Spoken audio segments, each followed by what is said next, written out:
Well, we're going to get started here, and let me do a little brief welcome and take you up to, let's see.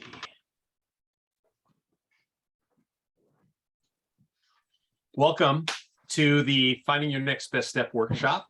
And today, what we're going to do in the next hour or so is I'm going to introduce you to a 4-part model on finding the next best step. It's basically strategic planning, strategic action process for small businesses and entrepreneurs. But before we do that, one of the things that we've learned is that it's a good idea to connect before we dive into content, find out who's in the room. And there's a game that I really like, and it's called Blink. And what we're going to do in just a second is I'm going to have you turn off all your cameras, and I'll ask a question. And if that question fits you, then you turn back on your camera, and then we turn off and do it again. And I'll give a chance for you guys, if there's something you're curious about, you can ask a question, a Blink question. I'll turn over power in just a little bit. But right now, let's stop the share. And I want you to turn off your cameras. Everybody know how to turn off your camera? Mark definitely does. Okay, so first question. Have you turn on your camera if you've had your coffee yet? Carla, it's a little bit different for you, but if you've had your coffee, I am on my second cup, so we're getting there. I've had 3 sips. Dan, is tea your tea is your preferred beverage in the morning, isn't it, Dan? No, water is my preferred beverage all the time. Oh, okay. Sometimes with a little bit of lemon juice. Got it. All right, turn off your cameras and tell me, turn your camera if you went to sleep before 10 o'clock last night. Turn on your camera if you went to sleep before 10 o'clock. Just me? Okay. All right, I'll turn off my camera. Turn on your camera if you have more than one pet. More than one pet. Very nice. All right, turn off your camera. Turn on your camera if you have visited more than 3 international countries outside of the United States. More than 3. This week? Yeah. All right. Okay, turn off your cameras. Turn on your camera if it is currently over 65 degrees where you're at right now. Over 65 degrees. I don't know, John, is it? No, it's about 56 across the street. So, all right, turn off your cameras. And now I want to invite anybody can have any question. Just do a question that you're curious about. Does anybody want to ask a blank question?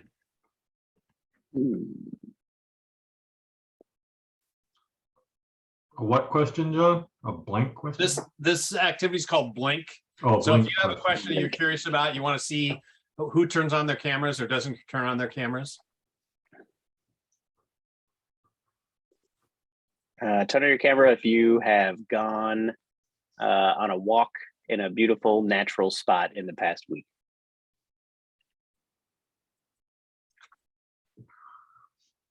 That would mean I'd have to remember. What was that, Jeff?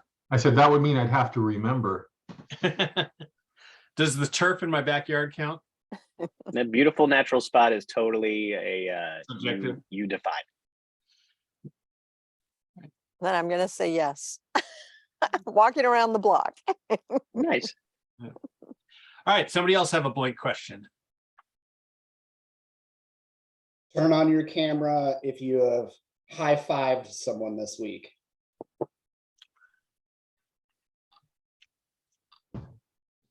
Almost every day with my son. Yeah. All right, anybody else have one?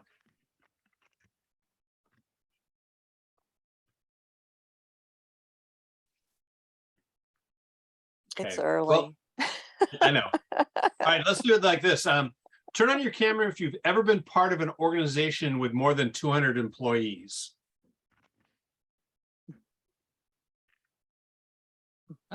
Everybody. Okay. All right, turn them off. turn on your camera if you've ever started your own business or organization.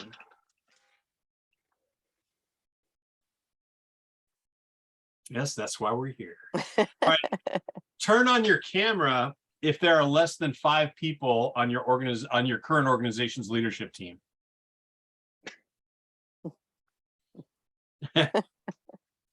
Yep. I was thinking this morning, I'm the C-suite. Just, I should put a big C on my studio door, which is my garage as well, but you know. Yeah, so that's all right. How about this one? Turn off your cameras. Turn on your cameras if you've done a strategic plan in the past or been part of a strategic planning process in the past. Cool. All right, last one. Turn on your camera if you wish planning was easy and didn't take any time at all.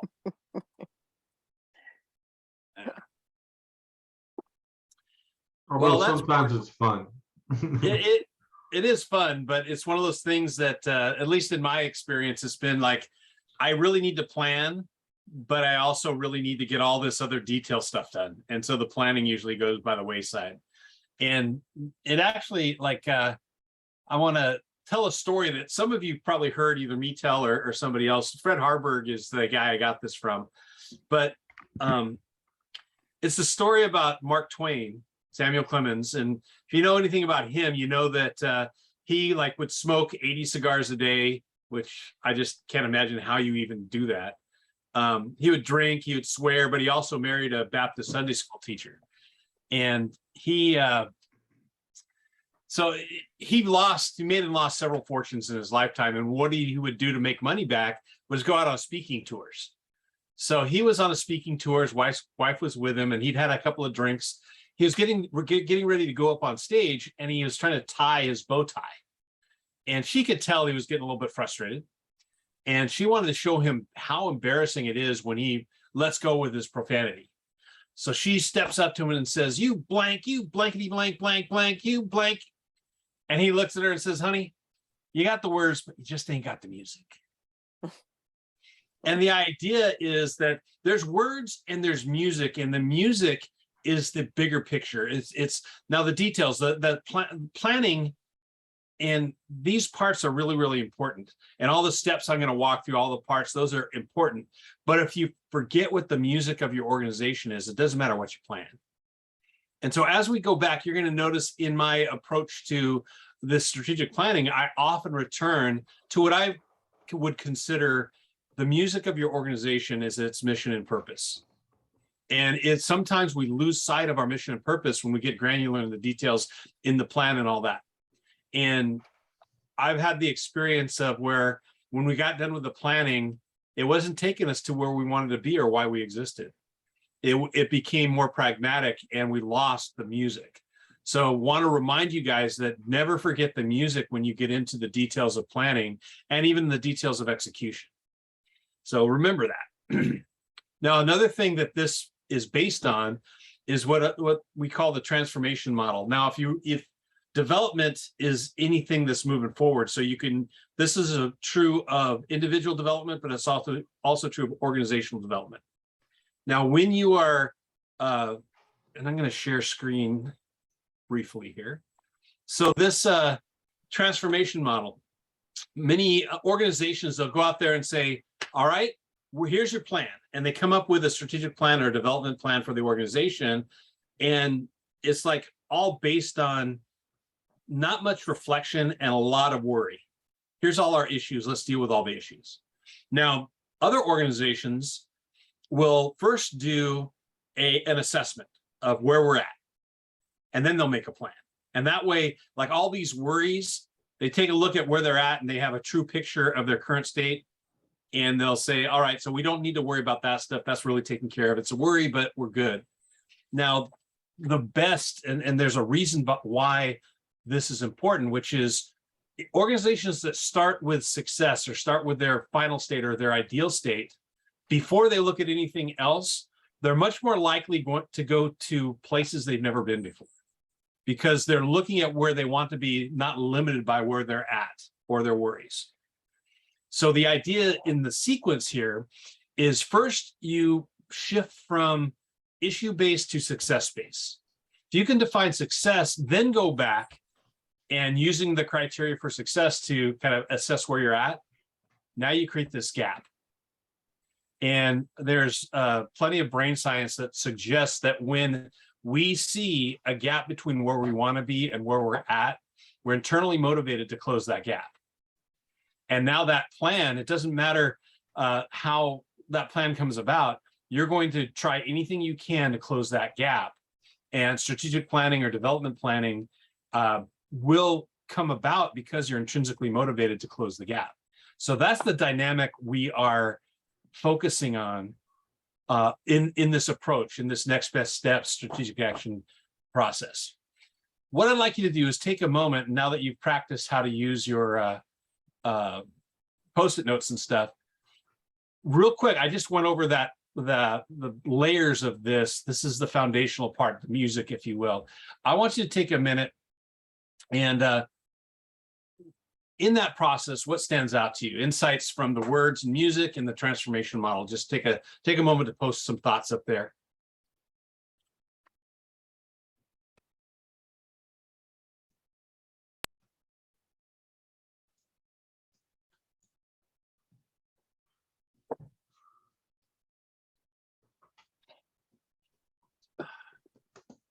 So where are we posting them? On the transformation models? Yeah, on that green slide? box.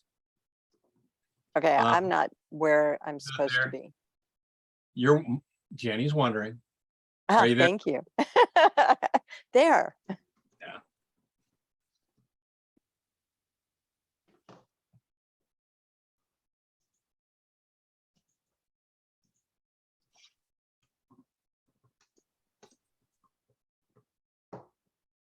Yeah. So as you're putting stuff in there, we're going to walk through this 4-part approach to it. And then we're going to take some time playing with some of the exercises that I suggest.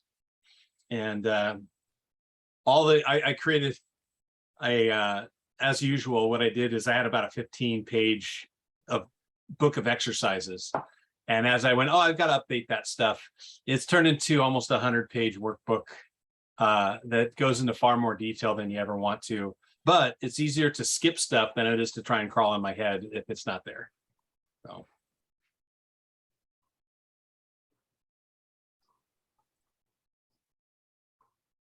Yeah.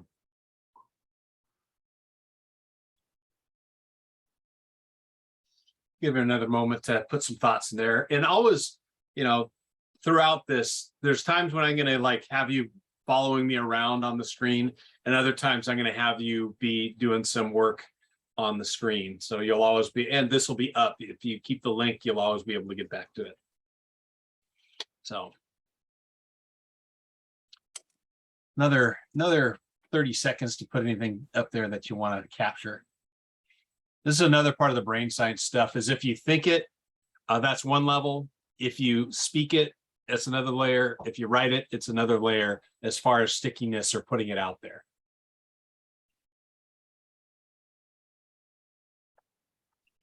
So favorite class, Jeff, is that your round one? That was the favorite class in college? Yeah, What was that class?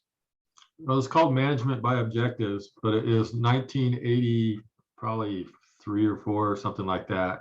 And I never want to forget it because it was like to me, a light bulb going off, so. Yeah. So when I stop, like I'll stop throughout this stuff just for you to capture what's in your head. And that's what this is, basically impact or insights from the previous section that we did. And we'll stop occasionally to do that. Let's move on. And I'm going to summon you all, and we're going to go to the story. And the story of this is the idea comes from back in my days. Believe it or not, there was a time when I led outdoor programs and did like backpacking, backcountry stuff, and back when my knee still bent and my shoulders could reach out, we would go on trips and stuff. And too often, especially at different levels in the organization, when I was just doing it, you just went out there. You got handed plan from above and you just did it. But as I moved into leadership, we really worked with clients, and the very first thing you had to do is, talk about what is your purpose? Why are you taking this trip? And so where this process comes from is my background as a guide, and then as somebody who helped put together expeditions. And this approach made sure that not only did you get where you wanted to go, but you had a good time getting there, because those were all part of the mission and purpose of what we were doing. So the very first thing was to shift it from an issue-based approach. This is for organizations. Also, it's true of individuals, but for organizations, part one is shifting your thinking from an issue. We got these problems we got to solve. We've got these hurdles to overcome. Shifting it from that to what does success look like? And where this starts with the words, or excuse me, the music of this, which is your mission and purpose.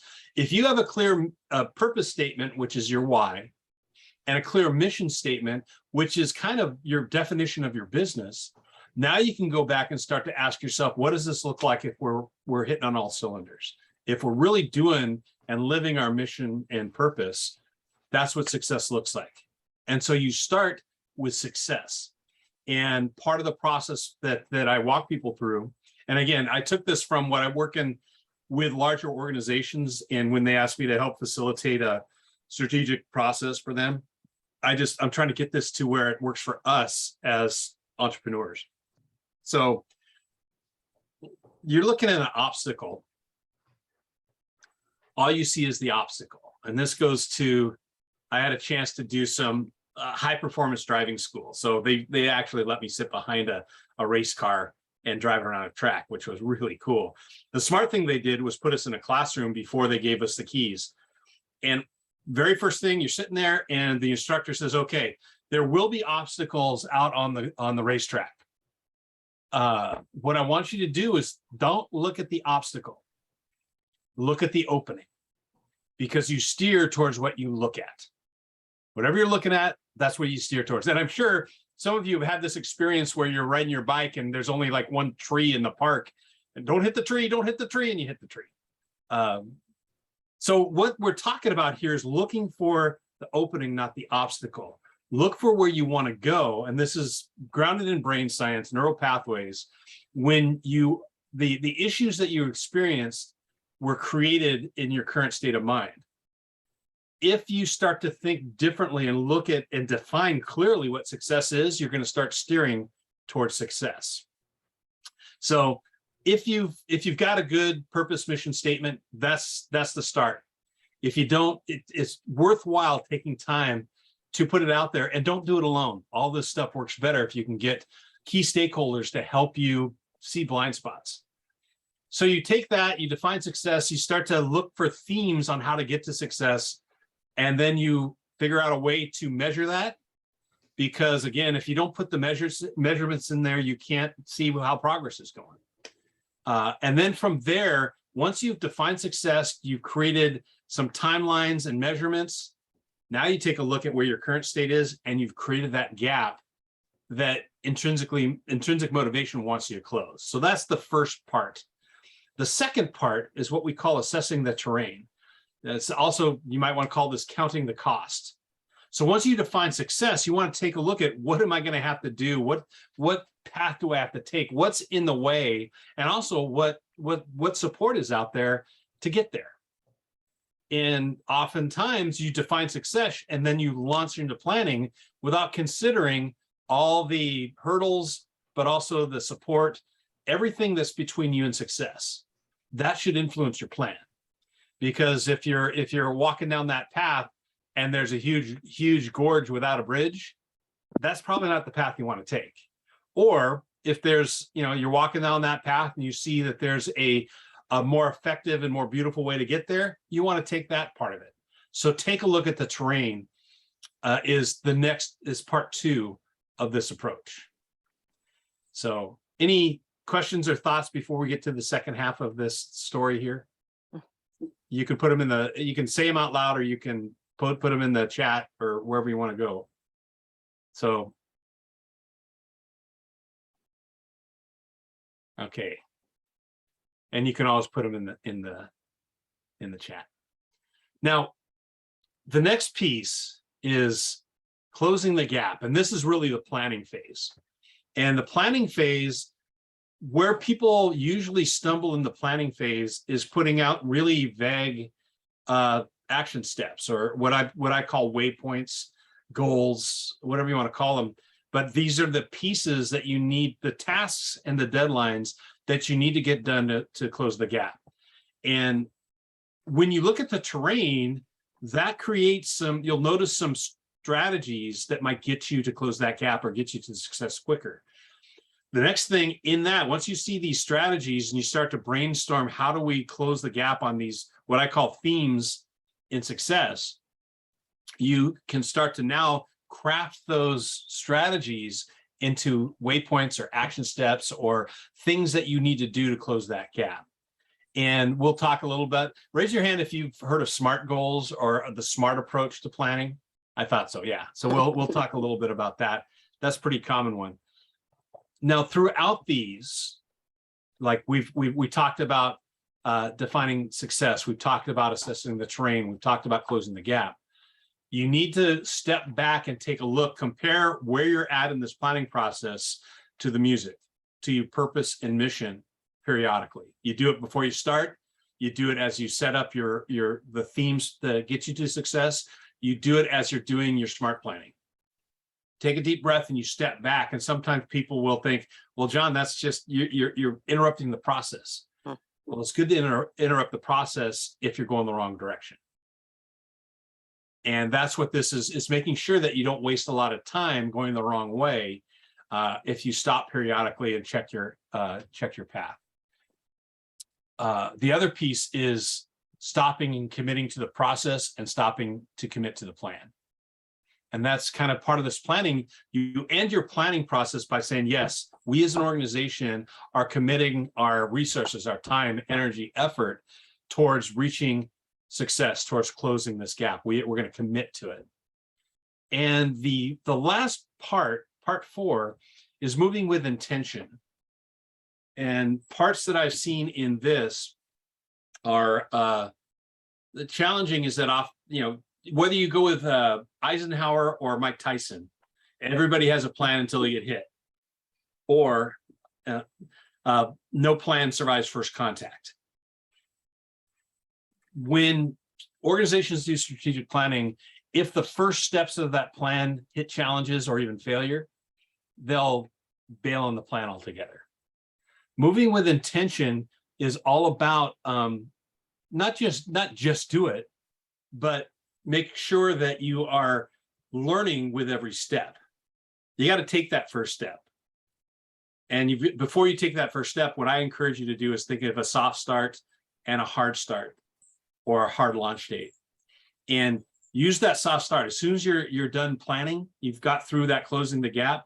Now you start to gather resources, you start to communicate with key stakeholders, and you move your plan into your calendar and your to-do list. And even if you are alone, if you can find key stakeholders to support you in this, and even have them help out with some of the waypoints in this plan that you're doing, that's going to create that support and accountability that will help you move through it. You take your first steps, you do your soft start, and you create an event around your launch so that it's a marker, not only in your day, but in your key stakeholders and your clients. They see, hey, we're moving forward on stuff, and it solidifies your commitment to following through the plan. Other things to think about is, and again, this will be in these workbooks that you'll have access to through the course. Anybody hear of a Hudson Bay start? Ever hear of that? Okay, Janny, go ahead. I have, but I don't remember. Okay, anybody ever hear of the Hudson Bay? Okay, that was the very first business or corporation in the States was the Hudson Bay Company.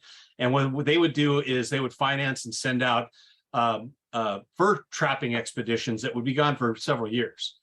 And what they learned to do was that they would go about a mile outside of town and set up camp. And that was how they started.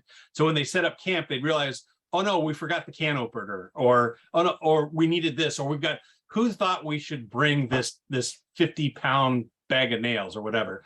They were able to set up and assess what they needed, what they didn't have, and it was a mile back to town.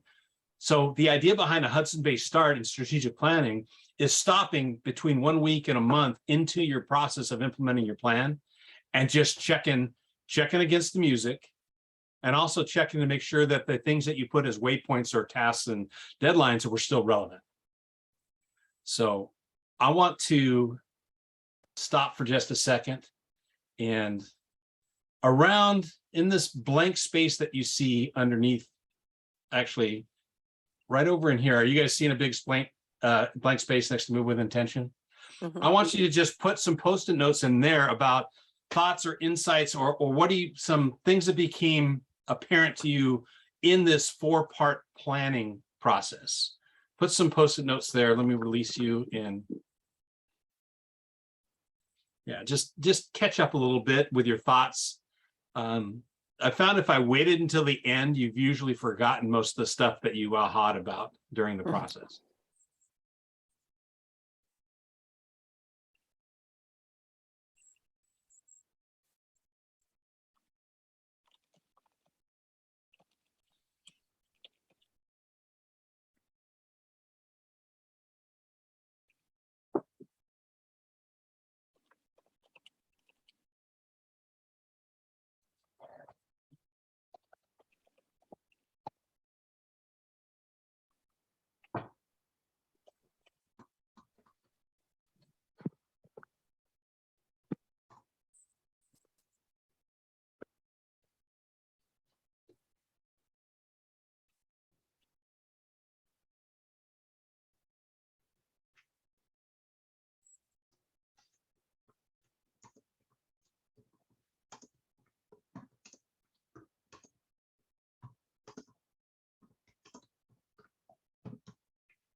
Yeah, each section could have its own course. That's why this is an overview, and we'll talk about, I'm going to get you some exercises, and I'm pretty stoked about the worksheets that I've expanded. And after I'm done with these courses, I'll probably put them all together into a single. But you guys have access to each of the separate parts. And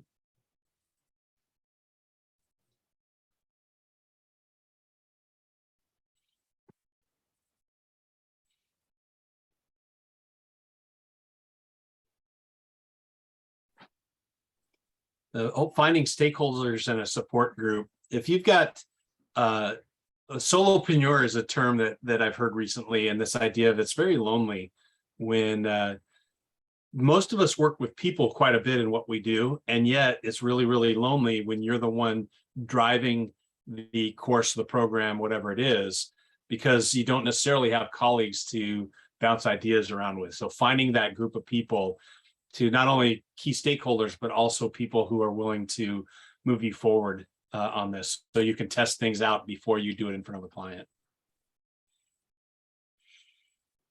Another moment to capture any other insights.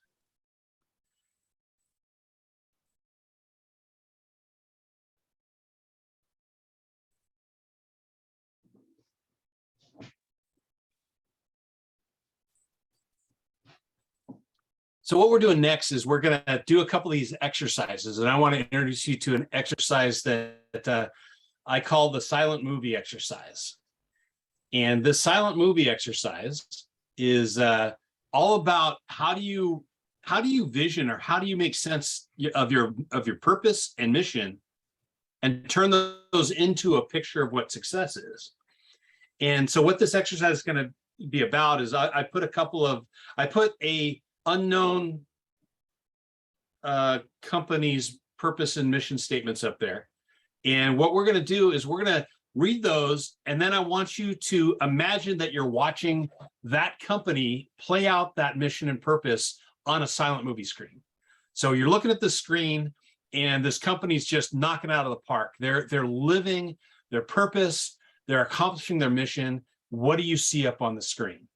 So it's really, you're being observant of behaviors. That's what this thought experiment is all about. So this company, their purpose is we guide people and organizations to their next best step towards growth and sustainability. So you want a purpose statement to be very simple, very memorable, but also very meaningful. And this is the why. This can be as abstract as you want. The one company I work with, their purpose was to create a healthy organization we can be proud of. Does that say anything about what their business is? No, but their purpose is about the organization. So this purpose is all about, guiding people and moving it towards. This could actually be lots of different types of businesses. Now, mission is your business definition. What do you actually do?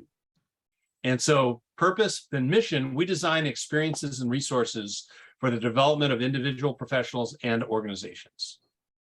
So you have those two things that are the music, the guiding pieces. Now, they guide people to the next best step, and they design experiences and resources. So what would it look like if you put them in that movie screen there? Look up at the screen, and there's no wrong answers here. Just what does it look like if they are successful at doing this? And go ahead, and I'm going to release them. Now go ahead and start just brainstorming some things up there that what might it look like? And when I do this exercise with groups, I usually give some parameters about this is that divergent thinking piece where you want a quantity of ideas, not quality. So if a Post-it note gets up there that just doesn't make any sense, that's okay. Put some stuff up there. It's about lots of stuff. It's about a variety of stuff, because if you want to have a good idea, you want to have lots of ideas. And I'll put some music to diverge by.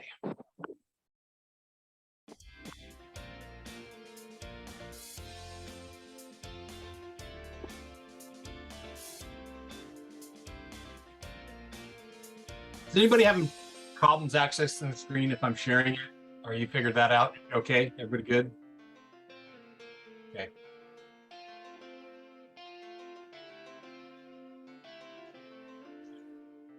So what is, I see our engaged participants, what does that look like on the screen? If you're watching that in a silent movie, what does it look like? Do you want me to say it or add a new sticky Yes, note? It looks like people leaning in and smiling and laughing and not even always doing that, but focused. Okay. So what is that's the same sort of question around all these things. Put it up there with what you're thinking, and then ask yourself, all right, what would that look like on the screen? Impact is apparent. Stick people walking and getting larger. Like it.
Here's the challenge right here.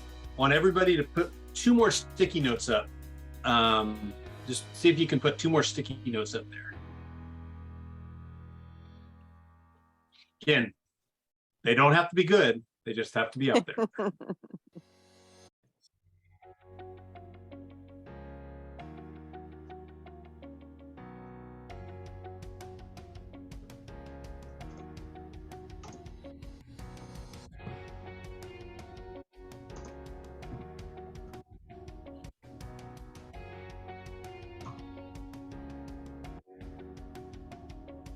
And I realize one of the limits of this exercise is that you're trying to do this with somebody else's purpose and mission.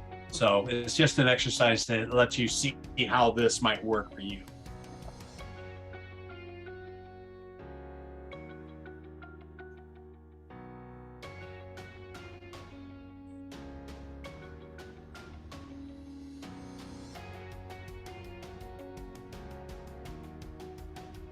All right. 1 minute to get something else up there. 1 minute.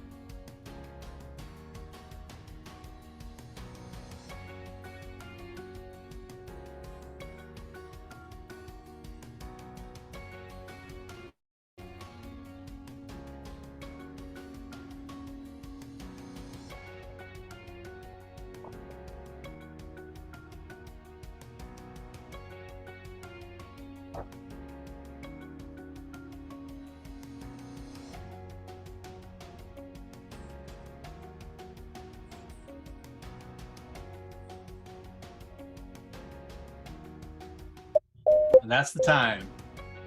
So the next part of this is taking a look at all that's up there and seeing if you can find any themes. So there's a bunch of different stuff that's up there, but do you notice, let's just right now, do you notice at least one theme up there? What theme or themes do you notice?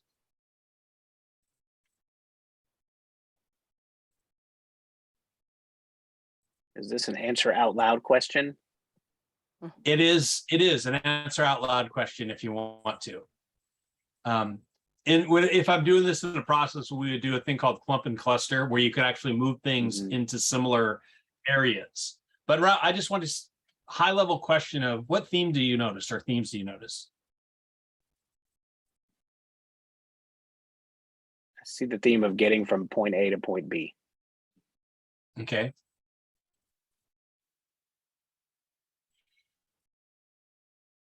And that's the clients getting from like the people that you work with getting from point A to point B? Yeah, Well, one of the it's- themes is yeah. people. Yeah. Okay. And I'd say people interacting, Okay. and how they interact. I want to sound like people working together.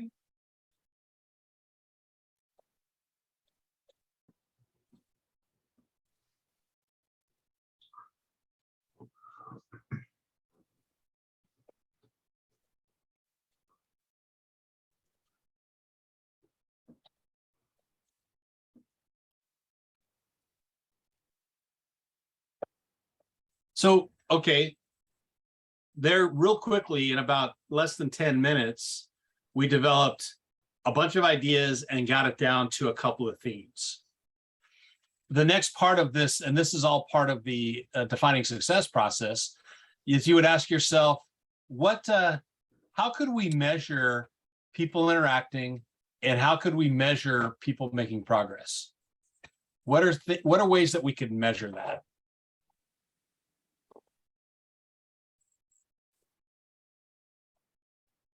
Is there anything existing? Like maybe we don't have a measure for it right now. So you do for people making progress, maybe the measurement is creating a pre-post assessment that you could offer groups that you work with. And now you could say, you know what, we'll do this, and progress means that they are, on this assessment, whatever it is, like we see success is that they are 95% or better on the post assessment. Then there was a increase of 90% between the pre and post. People interacting. What's any idea? How might you measure interactions? You could do it by the number of Post-it notes that you put up on the screen. Yeah. Yeah, that would be an interesting way. Like if you're doing either an in-person or an online program, you could measure saying, all right, this is for each time that we stop and do like a reflection, we want each person to average 3 Post-it notes. That would be success, and it's a measurable approach to success. So this is you could actually do it yourself, John, is that like you do these things right a lot, and you see that without you interacting with people, how many Post-it notes get out there, and then for a certain amount of time, and then how many do you have to inspire? Yeah. So, but this is it's a quick example of an exercise you can do on your own, or if you gather some people around to help you out who are on your purpose statement and your mission statement, you can now to start to develop, number one, what are themes that'll move us forward? So in this, we came up with, to be successful, we want to measure people making progress and people interacting. And we talked about how are we going to measure it and what does success look like? It could be, again, pre-post scores, and what success is a certain delta, is a certain improvement we define as 90%. And then people interacting is a certain number of Post-its per person. I just randomly said each reflection, there's a person, they average 3 Post-it notes per reflection. That's success. Now you go back and use those same measures of success to see how you're doing right now. So if you could, you take those same measurements that you're going to use as your criteria for success, and that's how you get your current state. Now you've just defined your gap. You've defined your gap, and that's the terrain that you're going to have to move with. And want to do one more exercise with you guys, just to talk about, okay, so how do you define the terrain? This is the next part of it. And it's what we call defining the terrain exercise, or assessing the terrain. Raise your hand if you've ever done a SWOT analysis, SWOT. Ever done a SWOT? Now, what a SWOT is strength, weaknesses, opportunities, and threats. And the biggest challenge I have when I did SWOT assessments was people would do, all right, strengths, opportunities, and they wouldn't realize that those are really different things that you're looking at. So I decided to talk about, all right, raise your hand if you've ever been on an airplane. Okay, we started talking about this as far as making progress, that there are certain aspects to a plane that built in, things that make a plane go forward, and things that internal to that plane that make it hold back. We call that thrust, moves the plane, internal aspects that create an advantage. And then I see that my thing is mislabeled here, but and then there's certain internal that hold you back. That's thrust and drag. And then you have external factors, headwinds and tailwinds. And so what we're talking about here with your organization, what is internal to your organization that is moving you forward? Internal, built-in processes, strategies, and then what are things built into your organization that hold you back? So what I'd like you to do is, real quick, let's go into just pay attention to the internal advantages, and pretend that this was properly labeled. Internal advantages, those are the things that move you forward. That's the thrust. In fact, and you can use your own organization. What internal things move you forward? Internal advantages move you forward. And just maybe put one thing in there.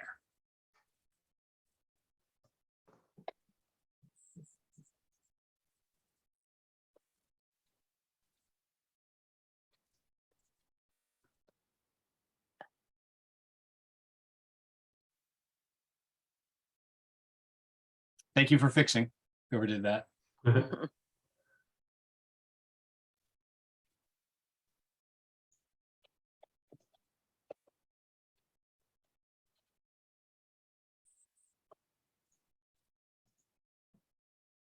Okay, so we got a few in there. Now think about things that are internal to your organization that hold you back.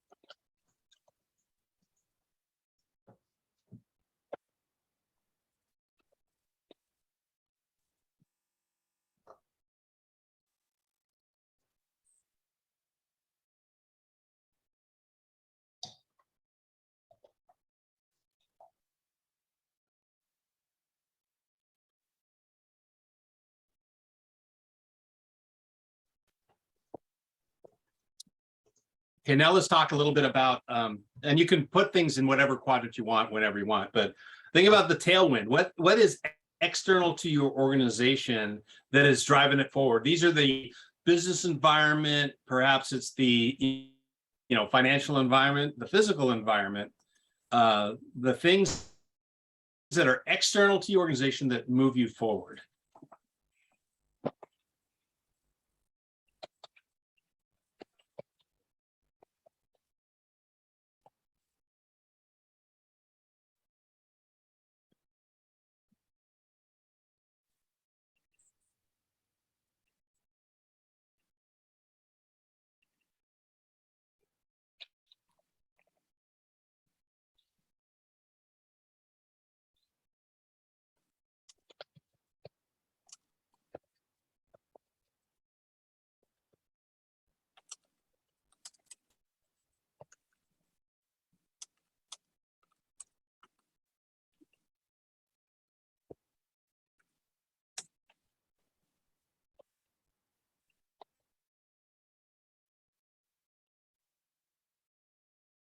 And last, external things that are disadvantages or holding you back.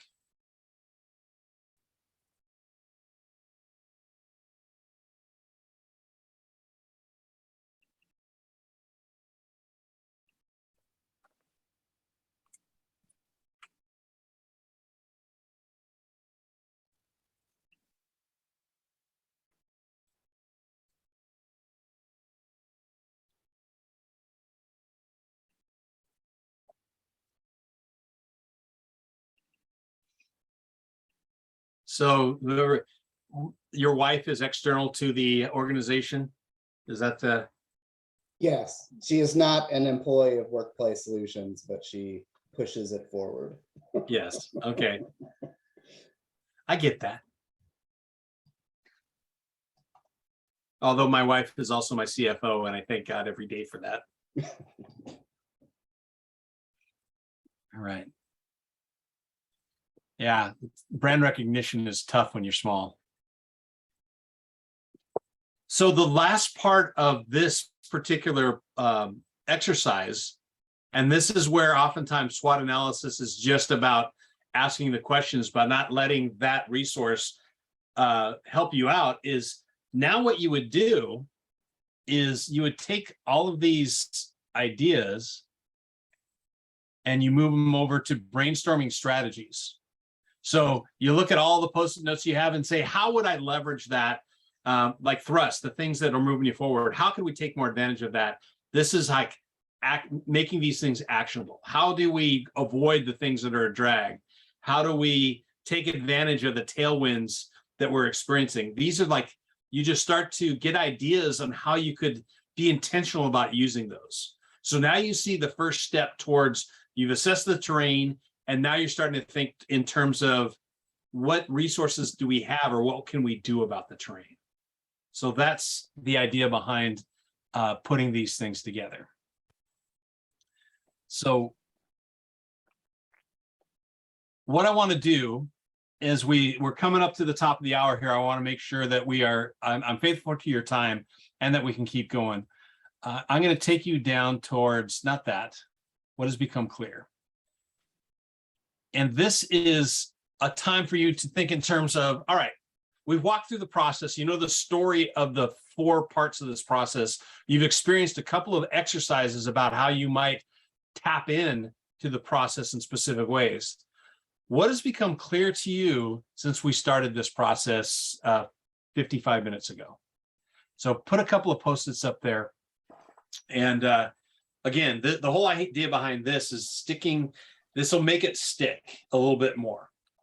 And it's okay to have more questions than when you started. I just hope those questions are better than what you started with.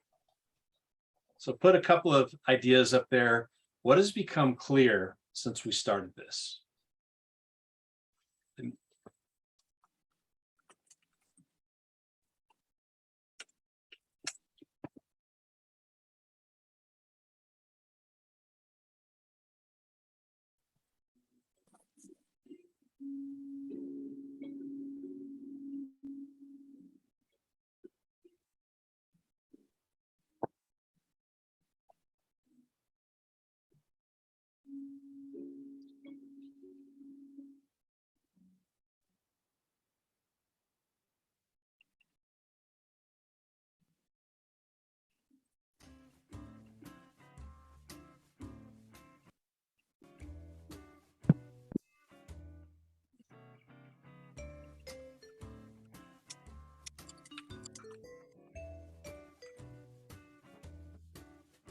What I love about using Mural in this way is that now we're tapping into everybody's thoughts. And I want you to feel encouraged and free. If you see somebody else get clear on something up there, and that, steal it, put it up there. We can be repetitive. Clarity for one person may encourage clarity for others. Does Mural have a feature where you can like a Post-it note? What people do is if you go over to, you see in my, up on the screen, you can go over to the little star icon and you can grab a check or whatever you want, and you could put that on somebody's Post-it, and that's how people have done likes. And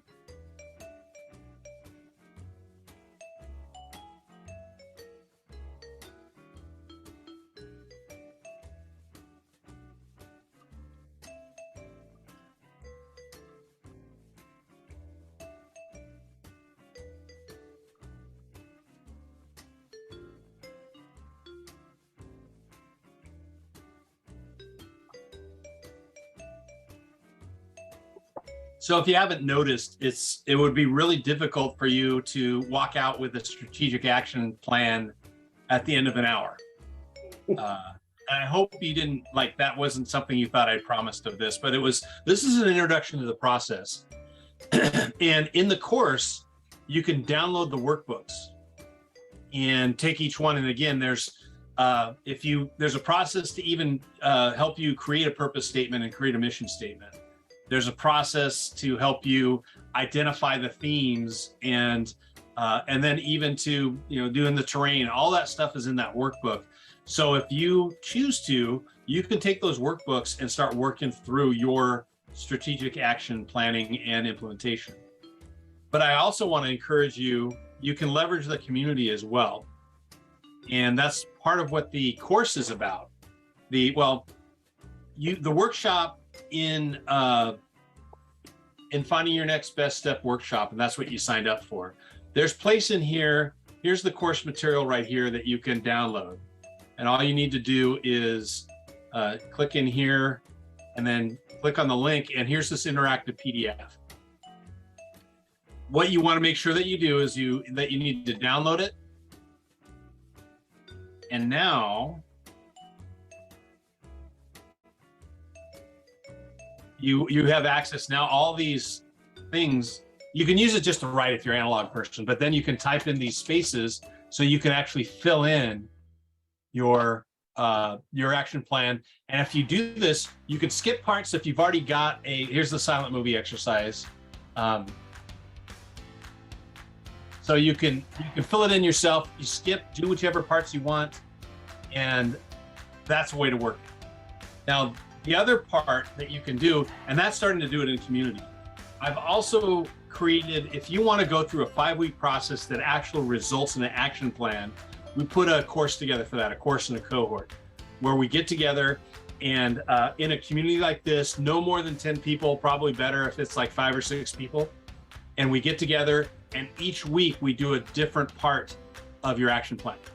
So that at the end, you are able to implement a plan and you have ongoing support, not only in the development of the plan, but as you work your plan. So that's out there. If you click on the link, these are links here. If you click on this link or on the picture, it'll take you to more information and registration. So that's what it looks like. Special rates for special people. So if you are part of it, then you get a reduced rate for a 5-week course. So I'm gonna stay on and answer any questions or if you want to see how that community works, that kind of stuff. I'm staying on, but hey, thank you guys for sticking with me for 3 extra minutes. And if you want to hang out, I'm more than willing to talk. So thank you Totally all. worth it. Thank you. Yep, definitely That worth 3 it. minutes was where the gold was, right? Yeah.